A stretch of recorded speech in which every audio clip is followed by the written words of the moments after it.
تو سردار صاحب یہ بتائیں کہ جولائی میں جو بائی الیکشن ہوا تھا پنجاب کے مختلف حلقوں میں، اس کے بعد قومی اسمبلی کے مختلف حلقوں میں ایک بائی الیکشن ہوا، تو اس کا رزلٹ تو یہ بتا رہا ہے کہ تحریک انصاف جو ہے وہ کافی مقبول ہے اور برتری حاصل کر رہی ہے.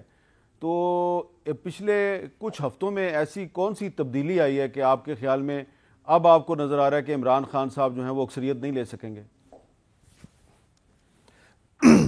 دیکھیں، عمران خان صاحب جو ہیں وہ ایکسپوز ہونا شروع ہو گئے ہیں. حامد میر صاحب آپ بھی جانتے ہیں، پہلے انہوں نے سائفر کا کہا کہ جی امریکہ اور اسٹیبلشمنٹ نے مل کے سازش کی ہے ان کی حکومت کے خلاف، اور وہ سازش تو وہاں سے بھانڈا پھوٹ گیا جب $25,000 پکڑے گئے جو مہینہ اپنے لابسٹ کو دے رہے ہیں اپنے تعلقات ٹھیک کرنے کے لیے.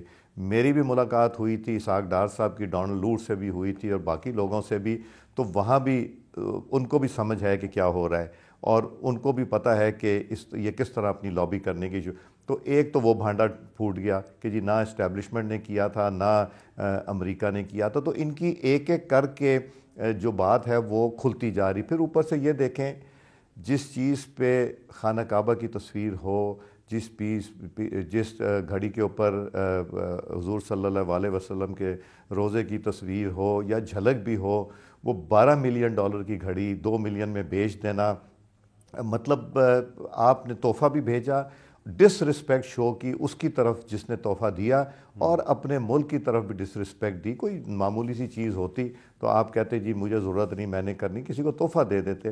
مگر یہ کر کے آہستہ آہستہ چیزیں کھلتی جا رہی ہیں.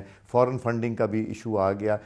اب آہستہ آہستہ لوگوں کی آنکھیں بھی کھل رہی ہیں، لوگوں کو سمجھ بھی آ رہی ہے کہ جھوٹ کا پلندہ ختم ہو گیا، پروٹیکشن اب ان کو ہے کوئی نہیں، اب ان کو الیکشن اپنے اس پہ لڑنا پڑے گا. اور یہ جو آپ نے بائی الیکشن کی بات کی، اب تو اگر مونس الہی صاحب کی بات دیکھیں اور پرویز الہی صاحب کی، تو اب تو کئی دفعہ شک بھی ہوتا ہے کہ اس میں کیا ہوا. اور بیکاز میں بھی گراؤنڈ پہ تھا، میں نے استعفیٰ دے کے اپنے الیکشن کیمپین میں گیا، میرے نیچے جو ایم پی اے کی سیٹ تھی اس کے حوالے سے، تو میں بھی گراؤنڈ ریالٹی دیکھتا ہوں. انسان کو ایک فیل ہو جاتا ہے ہر الیکشن میں کہ کتنا یہ ٹف الیکشن ہوگا یا آپ کی پوزیشن کی. ہمیں تو وہاں نظر نہیں آتے تھے، جہاں کوئی دفتر نہیں کھلا، جہاں کوئی کیمپین نہیں نظر آئی، جہاں کوئی بینر پوسٹر نہیں نظر آیا، جہاں ایکٹیویٹی نہیں نظر آئی، کوئی کہ جلسہ جو جلوس نہیں جولائی ہوا، میں جو وہاں بھی جیت پنجاب جانا. کا بائی الیکشن تھا اس میں آپ کے ساتھ دھاندلی ہوئی؟ نہیں، میں یہ کہہ رہا ہوں کہ اب جو باتیں پرویز الہی صاحب اور مونس صاحب کہہ رہے ہیں، اب تو ذہن میرا ادھر بھی جا رہا ہے، میرا تو کم از کم جا رہا ہے کہ تب اس میں کیا ہوا. تو یہ چیز سب کے ذہن میں میرا خیال ہے جب سے وہ بات ہوئی ہے، جس سے بھی بات کرتے ہیں وہ یہی کہتا ہے کہ یار کیا اس الیکشن میں بھی کچھ ہوا تھا. تو یہ ایک سوال ضرور اٹھا ہے جس کا جواب میرا خیال ہے ہمیں کبھی بھی نہیں ملے گا. مگر ہمارا جو 19-20 کا جو فرق تھا، ہم کسی جگہ بھی یہ نہیں ہوا کہ کوئی 50,000 ووٹ سے ہارے ہیں یا وہ سیٹیں جیتے بھی، اور یہ وہ سیٹیں تھیں جو کہ ہم پہلے ہی ہارے ہوئے تھے.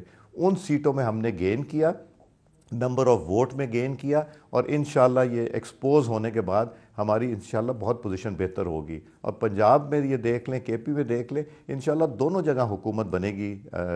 یہ جو اس وقت گورنمنٹ میں پارٹیز بیٹھی ہیں ان کی بنے گی انشاءاللہ. تو اس کے لیے پھر ہم یہ سمجھیں کہ پیپلز پارٹی اور اے این پی اور جے یو آئی اور مسلم لیگ نون یہ سب آپس میں ایک اتحاد بنا کے تحریک انصاف کا مقابلہ کریں گی؟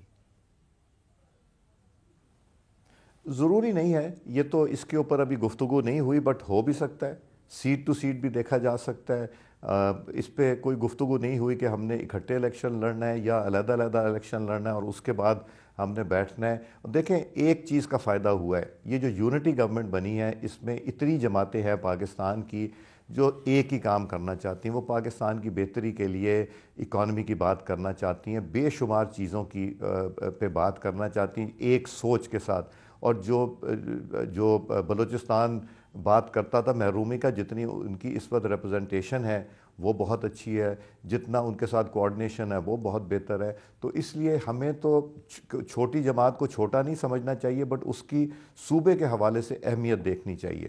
تو انشاءاللہ یہ آنے والے وقت میں ایک ایک دن جو گزر رہا ہے، ایک ایک دن کے ساتھ ایکسپوجر جو ہوتا جا رہا ہے نیازی صاحب کے جھوٹ کا، پلندوں کا، وہ آہستہ آہستہ بڑھتا جا رہا ہے اور لوگوں کے ذہنوں میں بیٹھتا جا رہا ہے کہ یہ سب کچھ جھوٹ پہ مبنی تھا، اور ان کے لیے جھوٹ بولنا تو چیز ہی کچھ نہیں ہے نا. جھوٹ بولا اور جھوٹ بولنے کے بعد اتنے بڑے دعوے کیے، اور یہاں تک کہ ہمیں اداروں کو بھی اس کے اوپر پریس کانفرنس کرنی پڑی آ کے.